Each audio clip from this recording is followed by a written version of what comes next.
What's going on, everybody? This is Catch, Hook, and Shoot. My name's Tom. I am your host. Today is Sunday, December 23rd.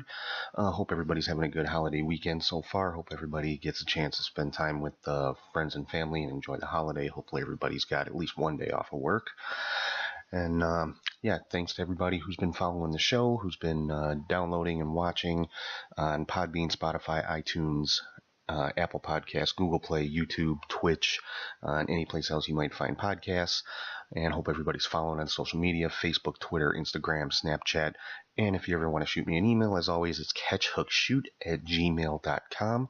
So let's dive right into what's going on in the world of wrestling this week. I'm sure by now everybody has seen or at least heard about Vince, Stephanie, Shane, and Triple H opening up Raw on Monday night, talking about basically starting a new era in WWE, saying you're going to see new faces, new superstars, new matchups, things like that.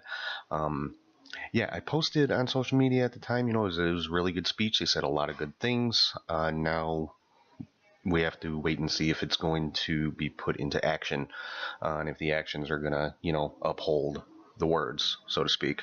So, we did see the announcement of Sami Zayn and Kevin Owens going to be returning soon, quote unquote. Didn't really give a time frame or a date. Sami Zayn did say that he is nowhere near ready to return yet. Of course, he's had double shoulder surgery. That's why he's been out. So, we'll have to wait and see exactly what soon means as far as those couple of returns. Also announced some more new call-ups from NXT. Looks like EC3, Heavy Machinery, Lacey Evans, as well as Nikki Cross and Lars Sullivan are all going to be making their debut on either Raw or SmackDown. Now, Nikki Cross has already been on SmackDown a couple of times when they were over in the UK, and, she's had a couple of appearances, so I would assume she's going to end up on SmackDown along with the rest of Sanity. Lars Sullivan, they've been hyping his debut for a couple of weeks already. The only one out of this list that really surprised me was Lacey Evans. Wasn't really expecting her name. Not that she, doesn't deserve it or anything like that. Just didn't expect her to be called up at this point.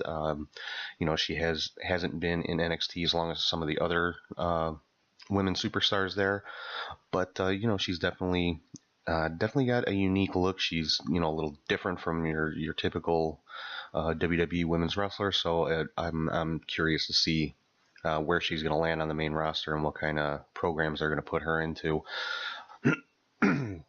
Another announcement made on SmackDown was that Paige is no longer the general manager. So basically the McMahons are saying they're going to be taking control of the shows from this point on. So I would assume it would be mostly Shane, Stephanie, and Triple H. I don't think we're going to see Vince McMahon back on TV full-time anytime soon. So it'd be interesting to see what kind of role they give Paige. There was some stuff going around online. Maybe she's going to be a commentator, so she'll kind of have that Renee Young role on the SmackDown side, or maybe she's going to be on the kickoff panels. But I'm sure Paige is still going to be around. I know she's still under contract for she had a pretty long-term contract when she got injured and had to retire from the ring. So I'm sure they're going to find some kind of role for her to fill. Something I did like, one change that they made and hopefully they stick with was kind of highlighting the tag team divisions on both shows this week. We saw the Revival on Raw win the number one contendership for the tag team titles, which is, in my opinion, long overdue. We also saw Gallows and Anderson back on SmackDown, as well as Sanity. So the McMahon said they're going to start paying attention to what the fans want and that kind of thing, and this, is definitely a step in that direction. Fans have been clamoring for the Revival to get a better spot as far as title matches and things like that. Same thing with Gallows and Anderson. Sanity hasn't been featured on TV a whole lot at all, so hopefully this keeps going in this direction. Interesting note from SmackDown 2, Mustafa Ali picked up a pinfall on Daniel Bryan in a tag team match. There was some rumor that Daniel Bryan might have been injured in the finish of the match. Mustafa Ali hit his 054 splash in the corner, and if you watch the video back, his knee caught Bryan right in the side of the face. I'm sure that probably scared the crap out of a lot of people with Brian's history of concussions and stuff. I haven't really read anything else about it, so I'm assuming he was okay. But you could hear from the cameras during the pinfall, you could hear Ali apologizing to Brian. So obviously he didn't mean to land on the man's face. But again, that's one of those things, like Jim Ross likes to say, it ain't ballet, folks. Stuff happens. And I'm glad that we didn't see anything online, or at least I didn't. It might have been out there, but I missed it if it was. But, Ali's dangerous and he shouldn't be on the main roster and things like that, because I'm sorry, it's just really getting old and tired. Anytime there's a mishap in the ring, somebody's dangerous, somebody's careless, and things like that. It's just, yeah, I'm not even going to get into all that again. I've said enough about that with the last couple times that it's happened. For this coming week, Raw and SmackDown were taped.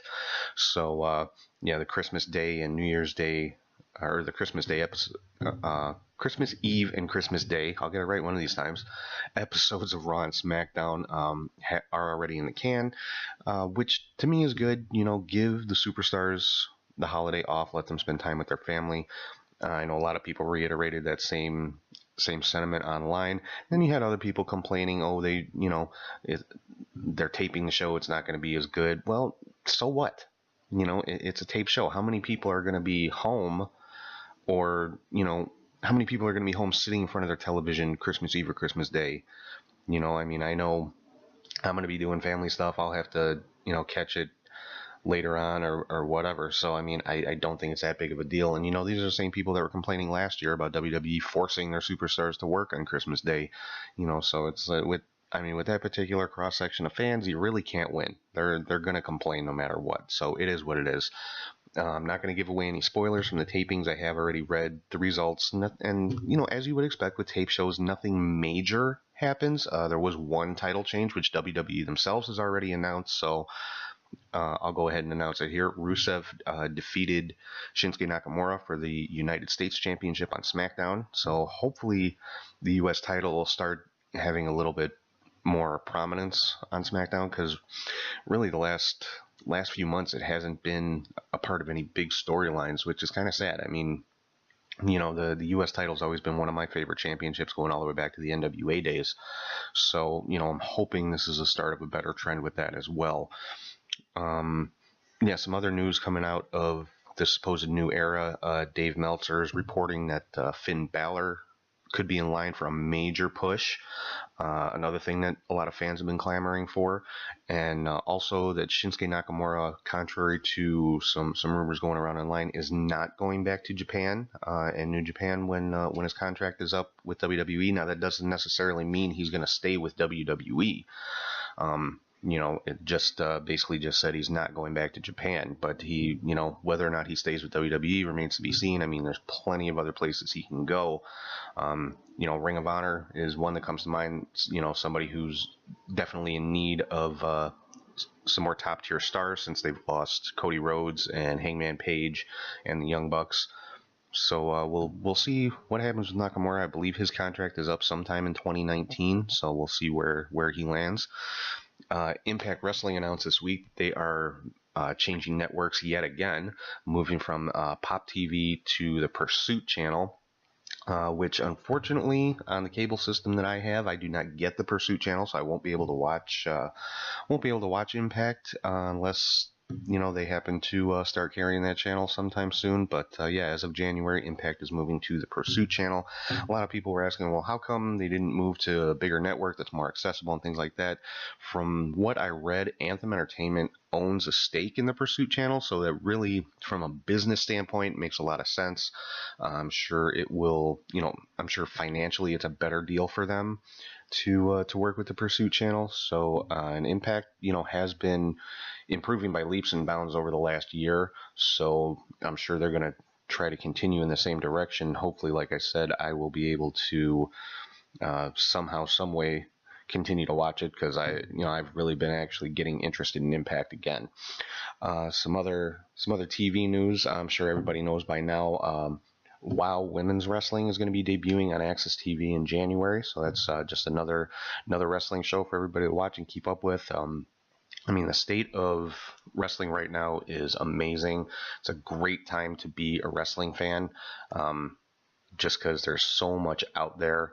And there's really something for everybody. You know, if you're not a WWE fan, there's Ring of Honor, there's Impact, there's New Japan on Access TV, which is going to be going not live, but a little more current. Starting in 2019, starting with the Wrestle Kingdom show, which is actually going to be shown on January 4th here in the U.S. on Access TV. So, yeah, just an amazing time to be a wrestling fan right now. So that's really about it as far as news and rumors this week. I'm going to jump back into part 2 of my top 100 wrestlers of all time. And as I stated last week, this is the top 100 male singles wrestlers of all time. When I first started putting the list together, I was including women and tag teams and everything, just trying to make a complete top 100 list. And I quickly found out for me, it wasn't possible. I thought I would actually have a hard time coming up with 100 names, and before I knew it, I was at about 150. So I decided to just go with the top 100 male single stars of all time. For me, this is 100% my opinion, and I'm going to be doing a couple other shows at a later date, going through the top tag teams and also the top women. So I'm not going to leave anybody out. But this first list here, top 100 male singles wrestlers of all time. And last week we went from number 100 down to number 68. The first 33 names on that list. So this week we're going to be starting at number 67, and number 67 on my list is Randy Orton, multiple-time world champion, tag team champion, intercontinental, basically done it all, won the Royal Rumble, and I think is really kind of, I don't want to say underrated, but I think he's one that's kind of taken for granted, just because and I'm sure WWE knows, you can throw him in a rivalry or in a match against pretty much anybody, and it's gonna be good. And he's one of those workhorse type guys that he can make a good program, a good match with just about anybody. Number 66, one of my favorites of all time, even now still that he's retired, is Edge. I was a huge Edge fan when he first started, with the whole kind of mysterious loner gimmick that he had going on, coming in through the crowd and things like that, and then became part of the Brood with Christian and Gangrel. Then Edge and Christian broke off from Gangrel, and that's when you started seeing more of their personality with their 5-second poses and their little catchphrases, and just really kind of being goofy, for lack of a better term, but always, when they were in the ring from bell to bell, there was really nobody better in that particular era as far as tag teams go. And then Edge's singles career, obviously multiple-time world champion, retired as world champion. Not many people get to do that.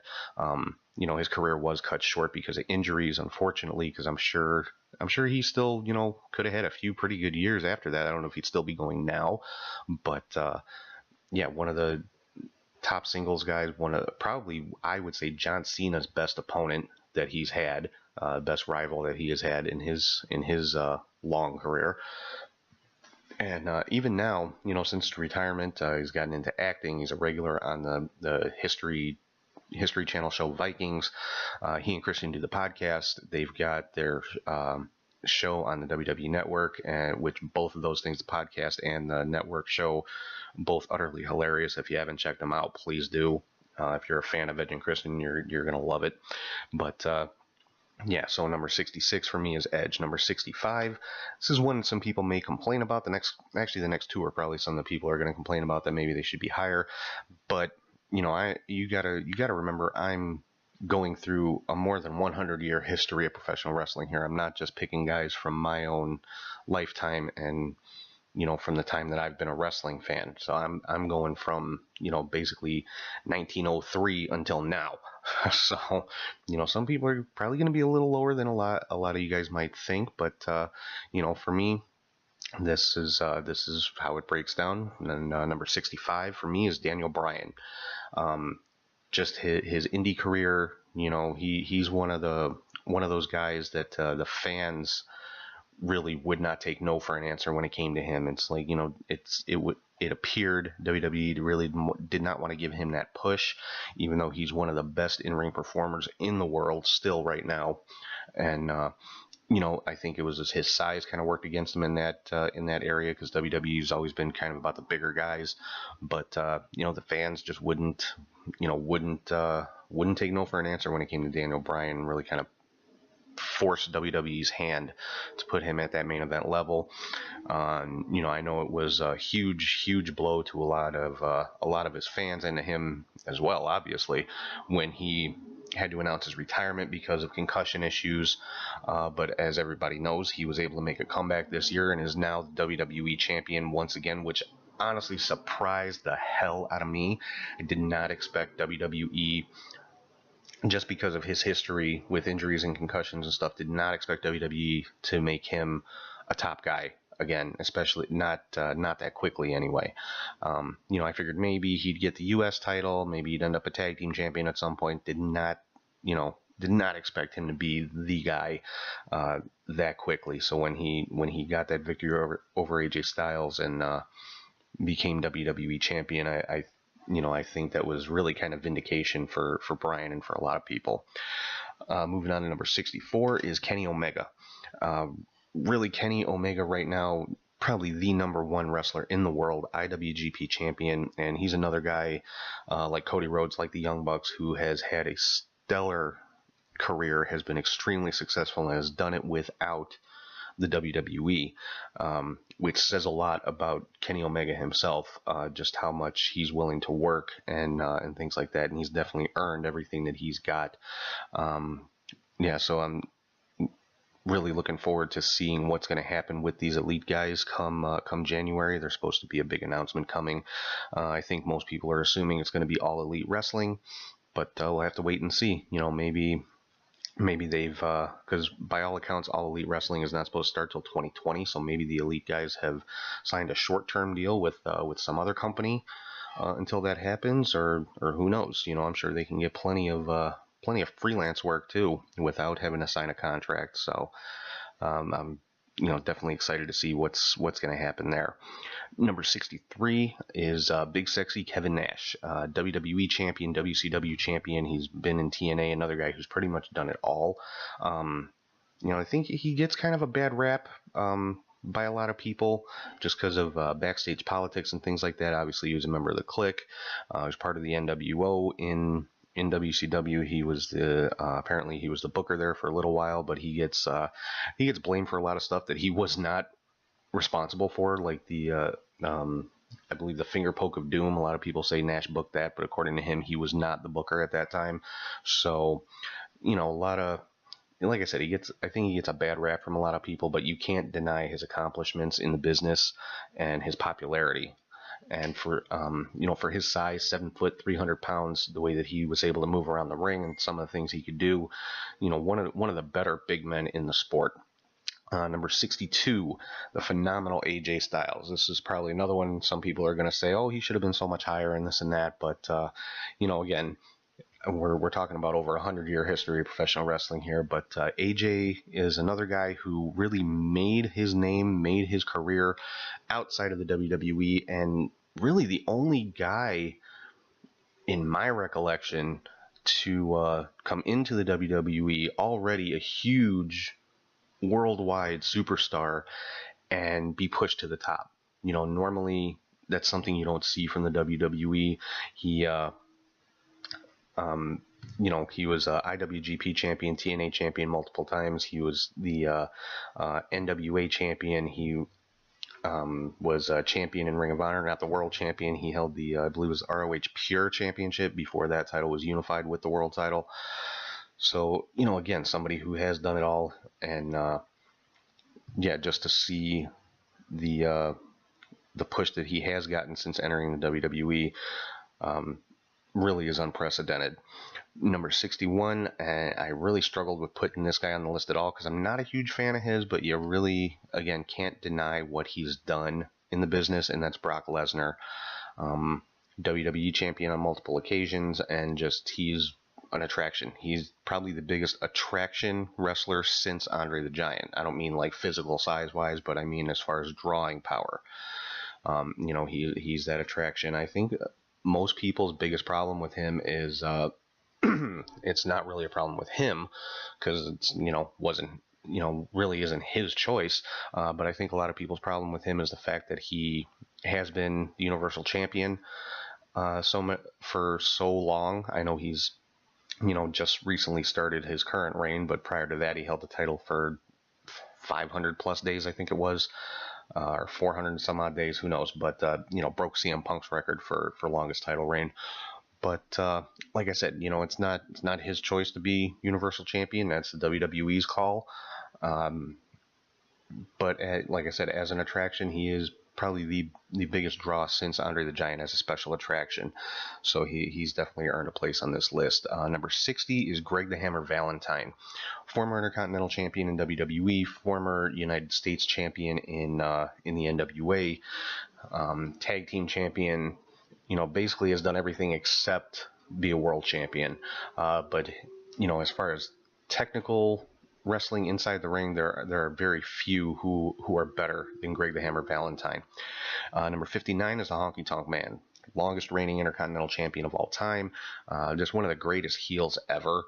The way that he was one of those heels people would tune into or buy a ticket to see his matches just because they wanted to see him lose. It wasn't because they loved him so much and wanted him to win. It's because they wanted to see him lose. And that's what makes a great heel, because they can sell tickets. People will buy tickets, buy pay-per-views just to see them get theirs. Number 58 is, in my opinion, the greatest big man ever to set foot in a ring, Big Van Vader. World champion in multiple organizations on multiple continents, and if you've never seen any of Vader's matches prior to WWE, do yourself a favor, go back and find them. I mean, this is a guy did a lot of stuff in that ring that you wouldn't expect him to do, that you wouldn't think he'd be able to do. So Vader, like I said, greatest big man ever set foot in a ring, just passed away recently, and like I said, anything prior to WWE with Vader is what you want to see. If you can get a hold of any of his matches from Japan, or even his WCW matches against like Sting and Cactus Jack. He and Cactus Jack had some great matches in WCW, so I definitely encourage you to go back and check those out. Number 57 is the Iron Sheik, probably the quintessential foreign heel character. This is the guy that ended Bob Backlund's 6+ year title reign, and then also the guy that was defeated by Hulk Hogan to start basically kickstart Hulkamania back in 1984. Number 56 is David Von Erich. This is another one whose career was cut tragically short. Passed away during a tour of Japan. By all accounts, he was the guy. He had been tapped to be the next NWA World Heavyweight Champion. Had a great rivalry with Ric Flair. Really the leader of the Von Erich family in as far as on screen, and just cut way too short. Number 55 is the Great Muta. Now, if you're not a fan of Japanese wrestling, then you might not be too familiar with Muta. He did have some runs in WCW, had some great matches with Sting there, but this is another one I really would encourage you to go back and try to find some of his matches from Japan, because he is one of the top wrestlers ever to come out of Japan, and just one of the all-time greats. Number 54 is Barry Windham, former member of the Four Horsemen, United States Champion, World Champion, Hall of Famer now, as a member of the Four Horsemen. And a lot of people might not know, early in his career was tag team partners with Mike Rotundo, IRS, in the WWE, and were the WWE Tag Team Champions at the first WrestleMania. They were known as the U.S. Express. And the song that has become synonymous with Hulk Hogan, Real American, was actually originally the theme music for the U.S. Express, Barry Windham and Mike Rotunda. So little bit of history for you there. Number 53, Jushin Thunder Liger, another Japanese star. Probably I would put him right up there with Dynamite Kid as probably 1 and 2 as the greatest light heavyweights of all time. multiple-time IWGP Junior Heavyweight Champion, and again, just one of the greats to come out of Japan. Number 52 is Tito Santana, former Intercontinental Champion, Hall of Famer, Tag Team Champion. I put him on the same level as like Greg the Hammer Valentine. There are not too many guys that are better in the ring from bell to bell as Tito Santana. Number 51 is Ron Simmons, first African-American World Heavyweight Champion in WCW, member of the APA in WWE along with Bradshaw. Great tag team in my opinion. They were one of my favorites, as whether it was part of the Ministry or when they struck out on their own and became the the kind of beer drinking, poker playing, cigar smoking bodyguard or protection agency type guys. Just a great entertaining tag team. But Ron Simmons on his own, even in his days as Farouk with the Nation of Domination, just really, again, one of the all-time greats. Number 50 is Pedro Morales. Pedro is the first person to hold all three major titles in the WWF, and which at that time were the World Championship, the Intercontinental Championship, and the Tag Team Championship. He was the first person to ever win the WWE Triple Crown. And he's one that I believe, it's slipping my mind now, but I believe he's the one that took the championship off of Ivan Koloff after Koloff took it from Bruno and ended his title run. Number 49, CM Punk. There have been few people to have the effect on wrestling that Punk has had, even to this day. I mean, he's been out of the business 3-4 years at this point, and people still chant his name at arenas all over the place. And this Punk was really kind of the first quote-unquote indie darling that broke into the WWE and really fought his way to that top spot. So he kind of set the groundwork for guys like Daniel Bryan, like AJ Styles, to get to the top of the WWE. And no matter how much WWE has tried to ignore him in the past or whatever, obviously you don't hear his name a whole lot other than from the fans.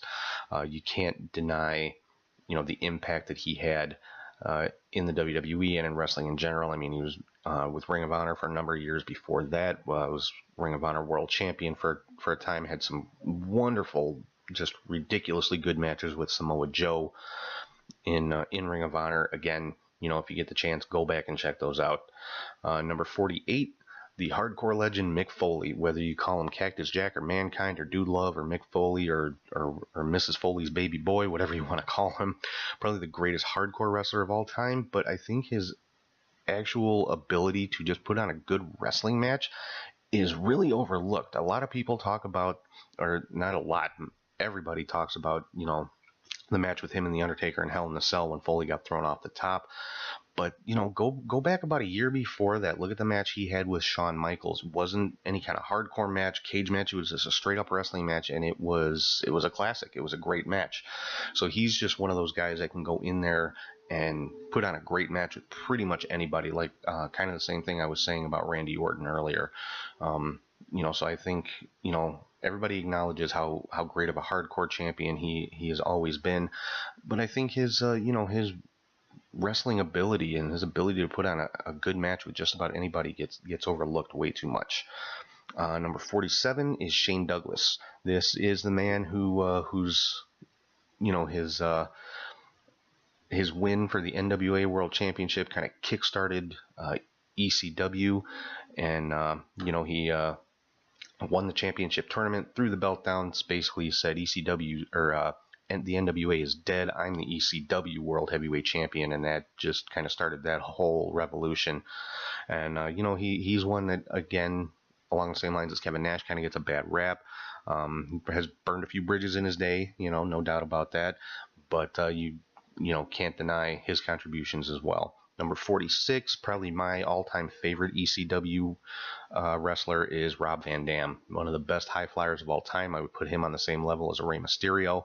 And, this is a guy I would say, other than outside of the Dudley Boys, I would say Rob Van Dam is probably the guy who had the most success after ECW folded, came into WWE, became a world champion a few times over, and just one of the all-time greats, obviously, or he wouldn't be on this list.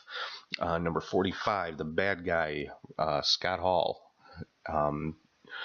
Again, he, in my opinion, probably the greatest wrestler to never hold the World Heavyweight Championship. For obvious reasons, he's had a lot of personal issues and things like that over the years. But, he's been Intercontinental Champion in WWE 5 times, Tag Team Champion, U.S. Champion in WCW, the original founding member of the NWO, and really the catalyst of the Monday Night Wars when he came through the crowd, interrupted Nitro, and basically just said, "You want a war? You're gonna get a war." And the WCW just kind of took off from there.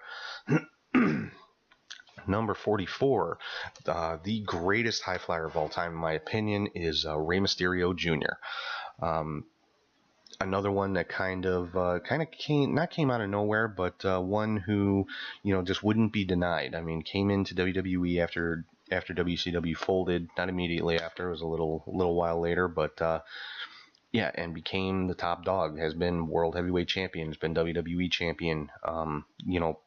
Basically proved that he can hang with pretty much anybody, and he's not just a cruiserweight or a light heavyweight. Number 43, probably one of the most beloved and one of the most tragic stories in wrestling is Owen Hart.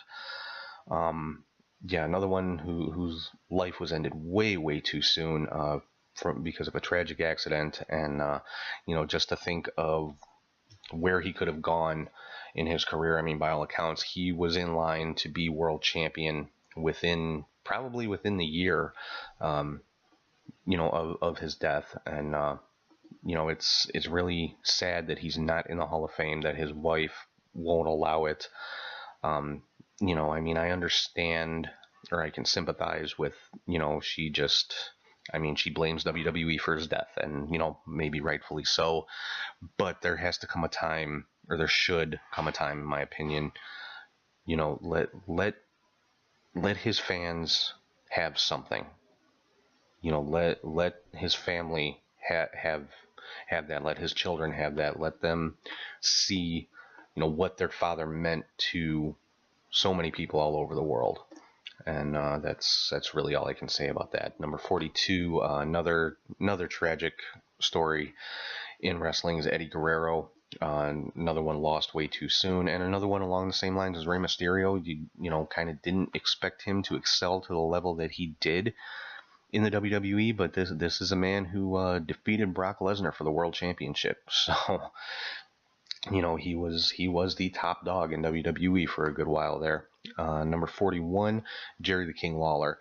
When it came to the territory days, there are not many who could touch Jerry Lawler. I mean, Ric Flair would definitely be one of them. But yeah, especially in Memphis, Lawler is, almost godlike in Memphis, Tennessee. But Lawler, if I'm not mistaken, has held more singles championships than anybody else in the history of pro wrestling. And obviously they're mostly all like, regional or territory type championships. But yeah, and as far as commentary goes, I mean, greatest color man of all time, without a doubt, along with Jim Ross, of course. Number 40, another great hardcore legend, Terry Funk, former NWA World Heavyweight Champion. Had some great matches with Ric Flair. And, later in his career had some great hardcore type matches with Mick Foley in the WWE. Number 39 is Triple H, multi-time World Heavyweight Champion. Another, kind of Mr. Everything, has done all there is to do, and is now an executive with the WWE. He is the driving force, creative mind behind NXT, which a lot of people hold up as kind of the best wrestling that there is right now. And I'm one of those people.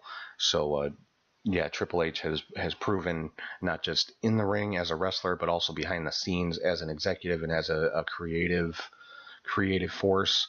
He he is one of the all-time greats, and by by all accounts, whenever Vince McMahon is ready to retire or step down or, God forbid, passes away, Triple H is going to be the one to pick up where he leaves off. Number 38, and this is probably going to make a lot of people grunt and groan, but number 38 for me is John Cena. You know, Cena has fallen prey to kind of the same thing as Roman Reigns, where, you know, fans will say, oh, they're pushing him down our throats, and, you know, but I mean, he was chosen to be the guy, and he, you know, there is nobody who works harder than John Cena inside the ring, outside the ring, whatever it may be. 16-time world champion on an official level, tied with Ric Flair for most world title reigns.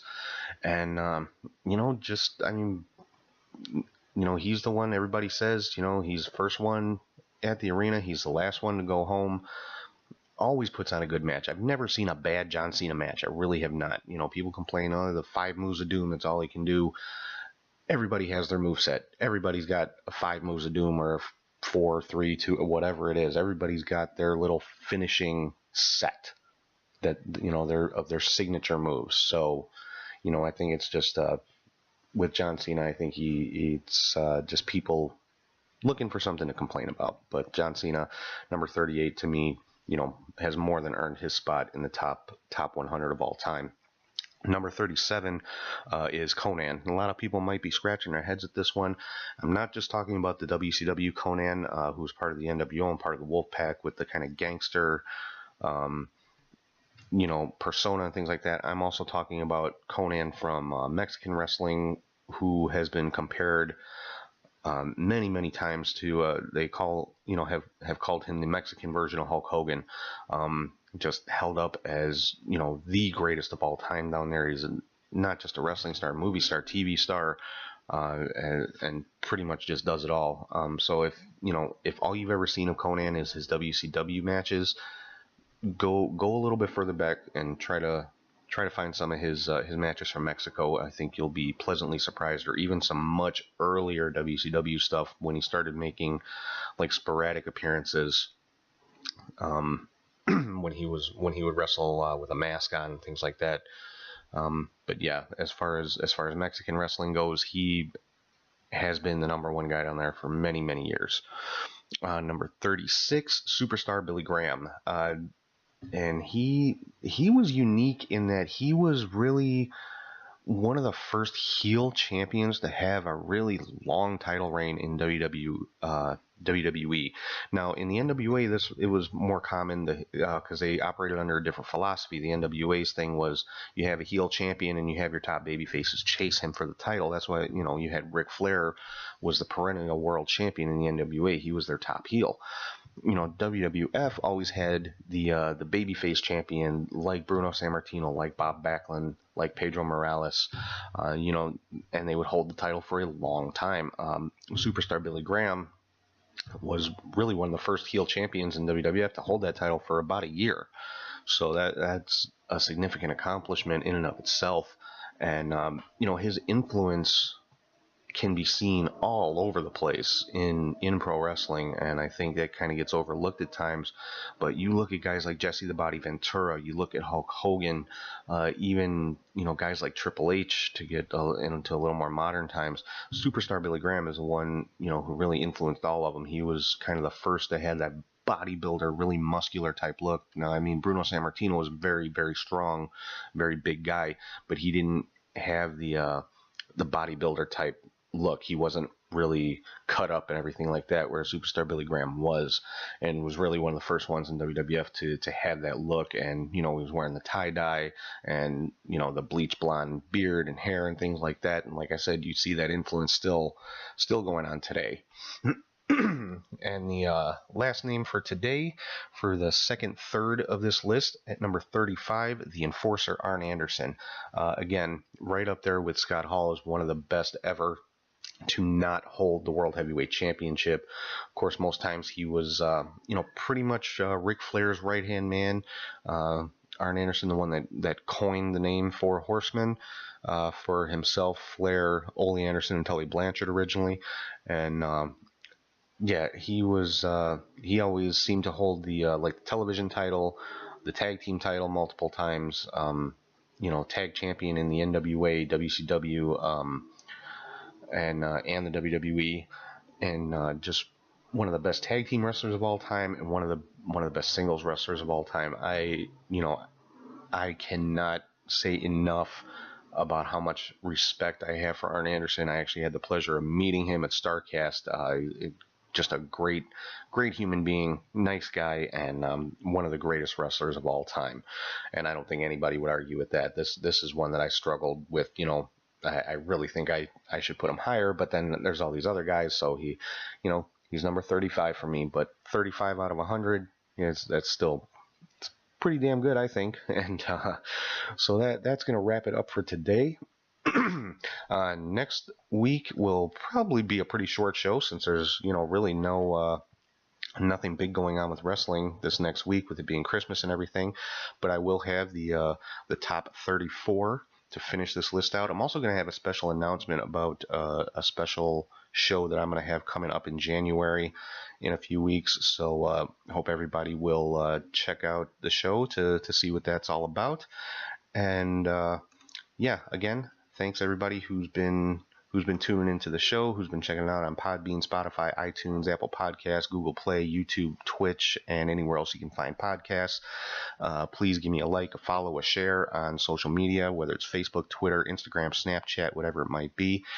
And if you have any questions, comments, something you'd like to see me talk about on the show, something you agree with, disagree with, if you're keeping up with this list here, maybe you've got your own. You think my list is out of order. Maybe somebody should be higher, should be lower, shouldn't be on the list at all. Did I leave somebody out who needs to be on the list? Leave me questions, comments, shoot me an email at catchhookshoot@gmail.com. But for right now, I'm going to go ahead and sign off. I will talk to you guys next week. Like I said, I will have the last third of my top 100 male singles wrestlers of all time, and I will have a special announcement about a very special show coming up towards the end of January. And hopefully sometime after the first of the year, I will be having another big announcement. I'm not going to let the cat out of the bag about that one yet until I know for sure what's going on. But yeah, and as always, help me grow, help me make this show bigger. Share it with your friends, your family, anybody you know who's into wrestling. Just say, hey, check out Catch Hook and Shoot, and yeah, I appreciate any kind of publicity I can get from you guys. But for right now, I am going to sign off. So I hope everybody has a great holiday. Hope everybody has a safe holiday. Enjoy the time with family and friends. And yeah, again, thanks for checking out the show. Have a great holiday, and I'll talk to you guys soon.